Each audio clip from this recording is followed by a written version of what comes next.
A rescue helicopter thought to be carrying 6 people has crashed in a mountainous area of central Italy, local news reports say.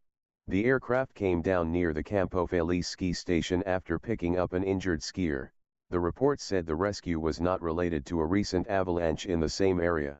A spokesperson for the Civil Protection Agency said it was aware of a helicopter incident but had no details. State broadcaster Rai said a rescue team had been flown in from the Penne Operations Headquarters, where the avalanche rescue is being coordinated.